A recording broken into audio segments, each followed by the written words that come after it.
Good morning, good afternoon, good evening, or whatever it is, wherever you are right now. I'm Tom, and this is the Tom Show, where we talk about how to reinvent everything, yourself, your life, your business.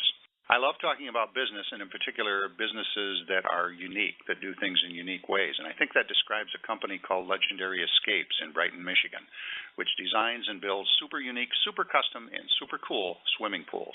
My guest today is Sandi Maki. She is the Chief Operating Officer, Chief Marketing Officer, and I think she wears some other hats too of Legendary Escapes. Sandi, thanks for being on the show today. You're welcome, Tom. Thanks for having me. I've been acquainted with you and your partner, Al Curtis, for going on 5 years now through another organization which you and Al founded called the Insights Group, and we'll talk about that in a different episode. So I know a little bit about the recent history of Legendary Escapes, but I think it goes back prior to when I met you. So could you give our listeners just a quick history of Legendary Escapes, how it started and how it got to be where it is now? Absolutely. The company that we have currently that operates as Legendary Escapes has been around in its newest version probably since about 2008. Prior to that, my business partner that you mentioned, Al Curtis, had been involved in the swimming pool industry since he was in college. He had started working for a pool company on his summer vacations, basically, and then ended up going to college, graduating, getting his degrees, and working back at the pool company. Eventually, he got an opportunity to purchase the pool company from the owner who had to retire, and he operated the business for many years, doing the same thing that the previous owner had done, building pretty cookie-cutter swimming pools in the Metro Detroit area and offering service. Well, I joined the company probably about good question. About 8 years ago or so. And there's a long story there as well. I had a partner of my own at the time, and our thought was that we would partner with Al and we would take over some of the cookie cutter side of the business in his retail store. And then Al's passion had always been building unique and custom and artistic swimming pools. So that was the plan. Unfortunately, my partnership didn't work out, but it made more sense for me to stay with the pool company and partner with Al.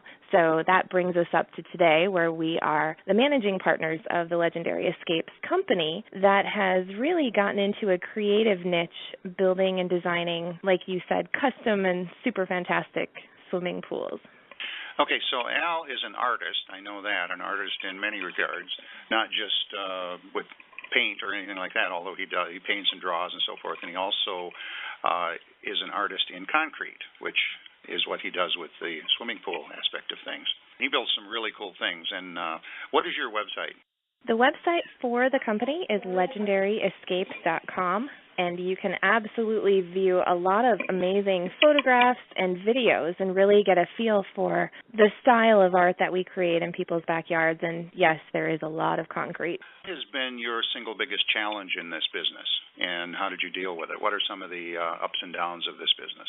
Ups and downs in the swimming pool business, of course, being in Michigan, one that naturally comes around every year is the off months, because typically swimming pools, especially outdoor, are built as soon as the frost laws lift, which is usually in late March, early April, depending on the winter season that we've had. And then it wraps up for the year kind of toward October, November. So there's several months that a pool company in Michigan really comes to a standstill. So one of the challenges that we've been working to address is keeping the team together over the winter, because Al is used to it and I'm used to it. Being the people running the company, we know that we have to plan for winter. We have to, be like a squirrel and save things for the rainy day, or in this case, when the snow comes. But it's hard to keep a team in the area and able to continue functioning if they're not of the same mentality. So the business really slows down in the winter months, and that's one of the big challenges.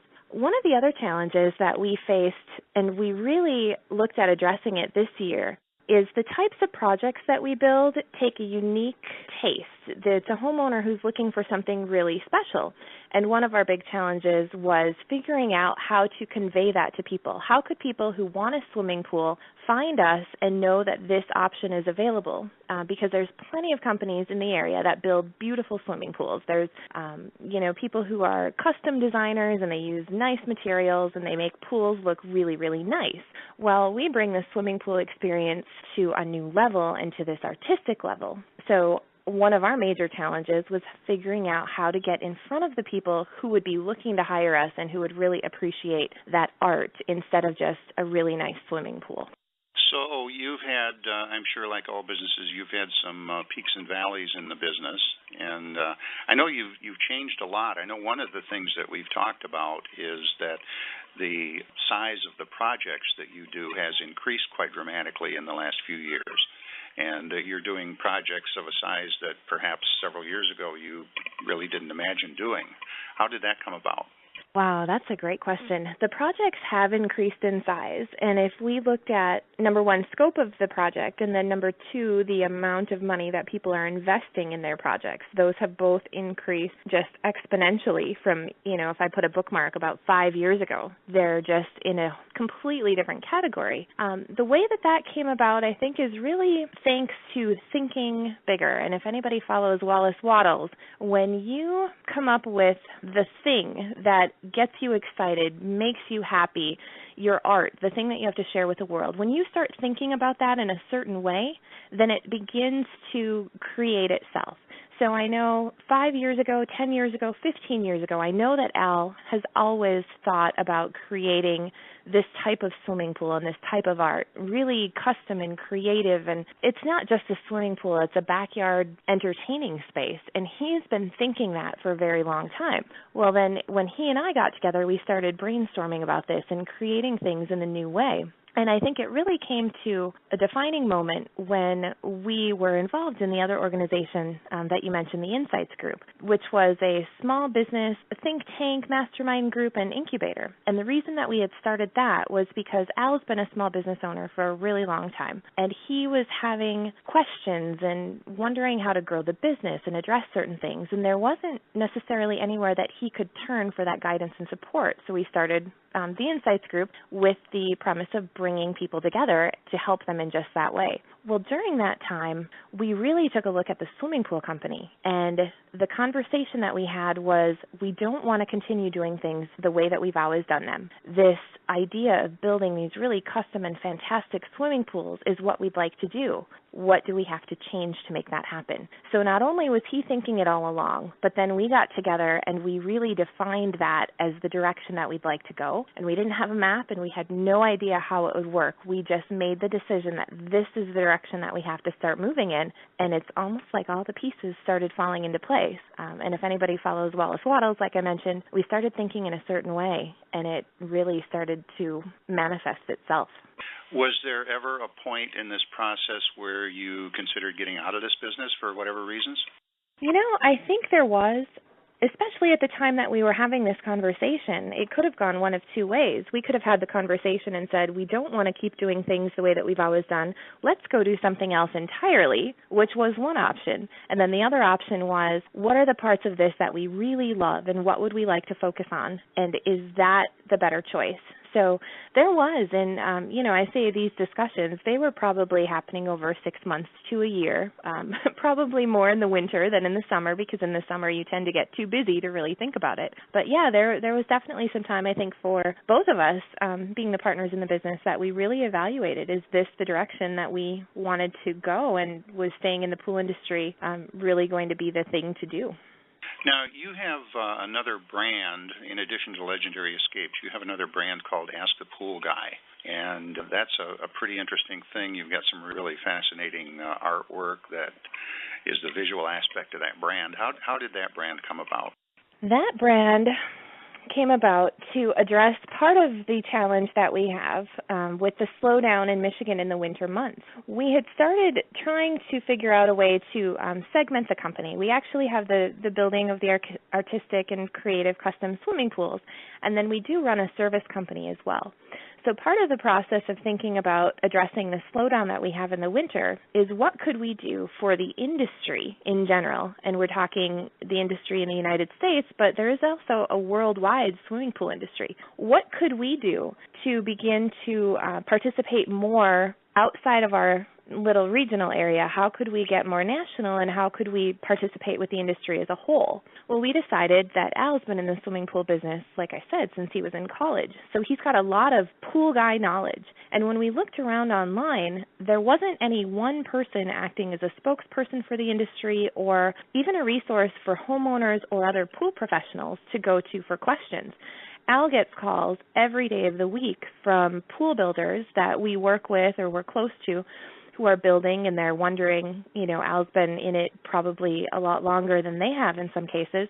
If they come up with a situation, they'll call him and say, well, what would you do in this case? And he'll think it through, and then he'll give them advice on what he would do. They can take it or leave it, but most of the time they take it and they really appreciate it. So we looked at all those elements and we thought we really need to start addressing this on a grander scale. So we decided to start taking Q&A and doing videos, and we travel to all the national pool shows to look for new product innovation and really start this conversation in the industry. Well, through that process, we ended up hiring an artist to create the graphics for Ask the Pool Guy, which is a cartoon character based on Al, which is so close to his actual image that it's amazing. And then through that, we were able to take it to the website and the videos, and Ask the Pool Guy has really caught on. So it serves both our local market. Our service company is Ask the Pool Guy here in Michigan, and then we do have the online presence, and we field questions from around the country on a daily basis with swimming pool maintenance and building and all kinds of questions related to the industry. So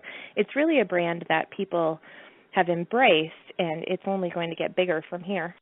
Now, you mentioned video. I know you use that a lot, and I think from other conversations we've had, video has been very successful in your marketing efforts. Talk about that a little bit. Video is incredible. I can talk about both sides of the business with video. On the service side, I think you can learn how to do just about anything on YouTube. So when we've had customers with questions about certain things, if we're able to produce a video to address that, we definitely do. There's tons of great resources, especially in the pool industry, from the service end. But I would like to focus a little bit more on the Legendary Escapes side and selling swimming pools through the use of video. And the magical part is, since we use so much video and we record just little episodes, typically our YouTube videos, if it's a 5-minute video, it's something that we put together very specifically to be longer. But typically I'll pop in on a job site, ask Al a couple questions about what he's working on, we'll clip that into a video, and we'll put it on our YouTube channel. So we have a lot of these little kind of mini peeks at our projects and some of Al's philosophy and the way that he likes to build, and some interviews with homeowners. We're increasing those. And the magical part is that now when Al goes to meet a new homeowner and talk to them about a pool, there is absolutely no selling involved. They feel like they know him because they got to watch the video. And if what he's saying in the video and the style of work that we have resonates with what they're looking for, they absolutely know that they found their guy. So our use of video has, I think, opened more doors than it would if we didn't use it, because how else, besides being on a job site or visiting somebody's backyard, how else would they know that this is possible? The use of video really conveys that, and it allows people to start to explore those possibilities and really get excited about the fact that they found a company who does what we do. That's great. One of the things I teach in my workshops is that the purpose of marketing is to minimize the need for selling, and sounds like you've accomplished that very well. In terms of video, so you do a large number of short videos as opposed to a smaller number of longer videos. Is that correct? That is correct. We have developed a few longer pieces that we call Ask the Pool Guy TV episodes. And we've done some longer pieces where we've been to the shows, the national shows, and we've looked at product innovation and some of those types of things. We've also done a couple slightly longer feature length. One is with an interview from a homeowner that we built a pool for last year. And that one I think is one of the longer videos, maybe at about 5 minutes. But most of the rest of the videos are just 30 seconds to 2.5 minutes, just quick clips. Okay, what would you say is the most personally rewarding part of this business for you? Wow, great question. For me, the most personally rewarding part is when we are able to walk into a situation with a homeowner who likes what we have to offer and they want to hire us to build a pool. With the business partnership that Al and I have, he's really the nuts and bolts, the builder, the concrete guy, and I am the operations side of things and marketing. And what is rewarding for me is when the marketing that we've put together works. And I know it works when I'll get a call from Al after he's been out to a pool appointment, and he'll tell me he walked in and, the couple that he met with was so excited that he was there. In a lot of cases, he explains that people are almost bouncing when he walks in the door. And then when we get to talk about the type of project that they're looking for, and it's something exactly the way that we would like to build it, it's artistic, it's creative, it's custom, that tells me that people are looking at the way that we're marketing, they're looking at the website, they're watching the videos, they're watching the content that we put out, and they like that. And that's the rewarding part for me, because when you're pushing buttons on a computer, you don't always know if it's going to go anywhere. You don't know if anybody is going to see it. So I get that validation when Al comes away from a pool appointment saying that the homeowner is excited and that he is excited to get into a project with them. We have talked about business a lot in mastermind groups and so forth over the last few years. In general, this is a big, broad question. What advice would you give to someone who is planning to start a business? They're still in the planning stages. They haven't done anything. They're still thinking about it. What's the big things that they need to pay attention to, be aware of, do, etc.? The big things that somebody needs to pay attention to if they're looking at starting a business are, do you have the passion for this endeavor? There's a lot of people I know that would start thinking about putting together a business and work through the process mentally. I think to know that you're really on the right track, it's probably got to be something that you would jump into whether or not you had a map.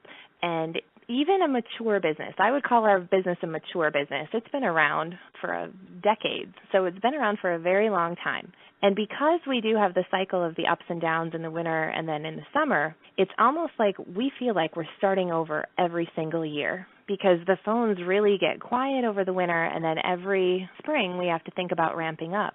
So that's a bit of advice for someone thinking about starting a business. You have to be zesty and passionate about it and know that there's going to be ups and downs, and still every day feel like jumping into it. The big thing then that I would point to as a must-do activity every single day is market. Every single day you have to be marketing the business. I don't care what it is. You've got to be engaging with people. A website presence is absolutely critical. And even if you get caught up in the doing of the thing that you do, you still have to be consciously aware and marketing the business every single day. Because that's, I think, where people get their rewarding feeling from, knowing that people are finding them and wanting to hire them. But it's also the part that can get you down a little bit. As an example, this past winter, I know Al and I had a conversation, talk about a difficult moment. It was probably the middle of February. I was looking at our website analytics, and so Google had made a change, and our traffic was dropping off drastically. And we were wondering, where's everything going to come from this year? Here we are in February. We're looking to have a banner year. And at that moment, the business was so quiet that it would have been easy for us to get discouraged. But we had the conversation. We said, we know that we're doing the right thing, stay on track with the marketing. And then I happened to walk away from that conversation, go look in my email, and there was a swimming pool inquiry, somebody looking for a multi-million-dollar pool project to put in at a resort. So sometimes the validation comes when you need it, but sometimes you've just got to go on faith that everything is going to work and keep at it. So in a long-winded, roundabout way, that's my advice for a small business entrepreneur, someone who's thinking about starting a business. Okay, I like your long-winded answer. One of the things that I believe is that a business, any business, should always have a next big thing lined up. So I'm going to ask you, what is your next big project, next big change in your business, next major goal to achieve, and so forth? Well, I'm a fan of having a couple next big things, so I love your question. The next big thing for us in the building of the pools is to get more artistic and creative. And we've always created pools with themes, but Al and I were having a conversation yesterday that we'd like to take the theme to the next level. The pool that we built last year with the homeowner who's got the fabulous interview on our website is a Rocky Mountain mining camp fishing expedition. And we've named the project and the elements in the project kind of tie it all together. But the next step for us in that is a story to go along with it. So really kind of creating characters to go along with this. So we start with the pool, but then it becomes a backyard entertaining area, but then it becomes this legacy and this story that homeowners can take with them. So that's the big thing on the building side. That, and we're looking at expanding a little bit more throughout the country in what we're building. And we've got a few amazing possibilities. One is a Pirate Cove area, and actually that would be in Mexico. So there's a lot of big things coming up in that way. Al has also been nominated for some pretty incredible industry awards, so we do know that that's going to keep it going. One of the other big things is the process, the way that we build swimming pools. They're hybrid, so they're special, and it's putting elements together in a way that most other builders aren't doing. That I see moving forward, getting a bigger national presence, and us becoming kind of the hub and the go-to for other builders who'd like to build in this way. And then, of course, Ask the Pool Guy just keeps growing. So we haven't quite defined what that's going to look like when it's the big thing that it is, but we're growing it now and continuing to put all the efforts there. So we know when that's ready, we'll see the big picture on that as well, and that'll be incredible. So I was going to ask you what geographic areas you covered. You sort of answered that, but mostly you're in Michigan, right? Mostly to this point, we're in Michigan. We have consulted and done some work out of the area. One of the areas that we're looking to grow is, of course, we've got this, Michigan has the cycle of the weather, and specific, unique projects that make sense to travel for is something that we would like to do more of. So, if anybody is in tropical locations looking for really cool, awesome, and artistic pools, those would be the next calls that I'd welcome coming in. So what would you say is your ideal customer? If someone wants a swimming pool, what type of people should definitely contact you, would be a good match for you, and what kinds of people perhaps wouldn't? A good match for us is somebody who goes to the website Legendary Escapes and says, wow, that's incredible, wow, I love it, and somebody who would even watch the videos. And I can tell you, one of the couples that we're building for right now went to the website and they watched the video, and the homeowner that was talking from last year from the Rocky Mountain Mining Camp Fishing Expedition pool, her name is Melanie, and she was absolutely phenomenal in doing her interview. When this current homeowner saw her video, they said, wow, she's just like us. We want this guy to build our pool, because if she likes him that much, then I'm sure we'll like him that much. So our ideal client is somebody who's looking for something different. They like making investments in their surroundings so that their family can enjoy it and they can entertain. And these are pretty special projects with pretty special price tags. And our homeowners live on dirt roads, in subdivisions, and they're normal, everyday people just like you and me. Accountants, engineers, teachers, business owners, entrepreneurs. So anybody who really gets what we're about and the style of art that we create in swimming pools, that's the ideal client for us. Safe to say that your marketing has been successful, right? Safe to say that the marketing is phenomenal, because we do keep attracting more people that are just incredible, and they fit all those criteria that I was just talking about. So how can people contact you? People can contact us online through the website, legendaryescapes.com, or askthepoolguy.com. We are on Facebook as Ask the Pool Guy and as Legendary Escape, or they can always give us a call at the office, 248-478-4978. Okay, great. Sandi, thanks so much for being on the show today. Let's do this again sometime. I can see some continuations of this discussion, and I'd also like to talk about the Insights Group and masterminding and a few other things. Anytime, Tom. That sounds fabulous. Okay, I'm Tom. This is The Tom Show, and that's a wrap for now. See you next time.